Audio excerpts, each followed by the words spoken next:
Noong nakaraan mga kabayan ay pinag-usapan natin kung ano ang passive income.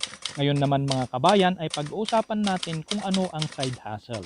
Bago tayo magpatuloy mga kabayan, kinakailangan malaman natin kung ano ang pagkakaiba ng side hustle at saka passive income.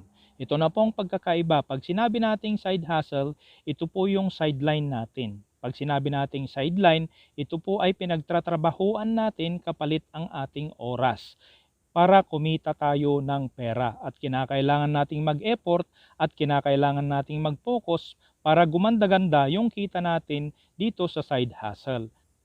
At kinakailangan din nating galingan para mas dumami ang mag-hire sa atin upang lumaki ang ating kita dito kapag side hustle ang pinag-uusapan. Whereas dito sa passive income, ito ay konti lamang na oras ang ating gagawin upang tayo ay kumita ng pera. Dahil dito sa passive income, ang pera natin ang magtratrabaho para sa atin o ang asset natin ang magtratrabaho para sa atin. Kaya ito na mga kabayan, magbibigay po ako ng example ng mga side hustle.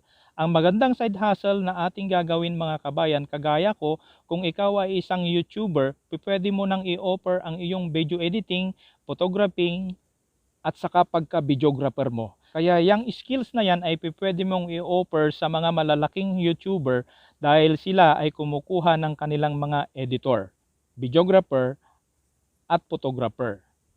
Kaya yan ang unang-unang side hustle na pwede mong gawin.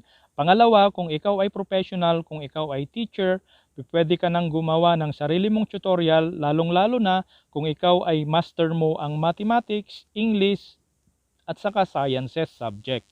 Kaya yan ay pwede mong i-offer depende sa kung anong oras ang iyong kukunin na slot. Halimbawa, pagkatapos mong magturo sa hapon ay pwede kang mag-umpisa ng 6 to 7.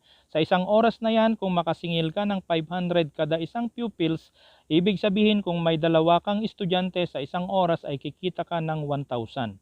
At yan ay mapapalaki mo pa kapag ikaw ay nagpatuloy at dumami ang iyong mga estudyante dahil sa pag-tutorial, tiyak kikita ka ng malaking pera dito. At pangatlong side hustle mga kabayan, kung ikaw ay marunong mag-bake, pwede kang mag-bake ng cake at ito ay offer mo sa iyong platform. Kagaya ng kung meron kang FB page, kung meron kang Facebook, dito ay sarapan mo lang ang iyong mga niluluto at gandahan mo ang pagkagawa ng iyong cake. Dito ay kikita ka at pwede mong gawin yan pagkatapos ng iyong trabaho bilang isang side hustle. At ang isa pang side hustle mga kabayan ay ang pagdra-dropshipping. Ang dropshipping po ay napakaganda pong gawin itong side hustle. Simple lamang po ang paliwanag sa dropshipping. Ipapaliwanag ko po sa inyo ng simpleng bagay lamang ang dropshipping kung paano kumita. Ito po lalagyan natin ng A, B, C. Yung A siya po yung kumpanya o yung may-ari ng mga paninda na iyong i-resale sa iyong website o sa iyong platform. Dahil ikaw si B, ikaw yung reseller. At si C, siya yung iyong customer. Kaya kapag ipinost mo yan sa iyong website o sa iyong mga social media platform at kapag bumili si C, ay tiyak na kikita ka. Ang kitaan dito, kung ang presyo ni A ay 500, syempre papatungan mo ng 150 at ito ay magiging 650 ang presyo na ibibigay mo kay C. At syempre bago mo kukunin ang iyong product ay magbabayad muna si C. At pag nagbayad si C, babayaran mo yung 500 kay A at kukunin mo yung 150 para sa'yo. Ganyan kadali ang pagkita dito sa side hustle na dropshipping. At ang isa pang magandang side hustle ay ito yung pagmamassage mga kabayan. Halimbawa kung ikaw ay empleyado, normal na empleyado, ay pwede mong gawing side hustle ang pagmamassage. Pagkatapos mong magmassage, ay nandyan na yung pera na kinita mo sa iyong side hustle. Kaya maganda ang pagmamassage at maganda ring pagkakitaan ito mga kabayan. At ang panghuli mga kabayan ay ang paggagawa ng peanut butter.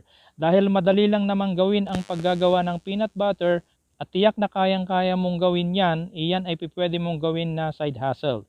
Gaya ng sinasabi ko, ang aking mga vlog kabayan ay para sa mga kababayan natin na nasa poverty line o di kaya middle class. Dahil ang mga binablog ko ay yung mga madaling gawin lamang at realistic. Kaya hanggang dito na lamang ang aking vlog. Sana ang aking vlog na ito ay nakatulong po sa inyo. Hangad ko po na tayo po ay umasenso tayong lahat mga kabayan. Kaya't heto na naman si Berlumabin Gabaon, tulungan, paunlarin ang ating kapwa. At heto po ang nagsasabi sa inyo, God bless.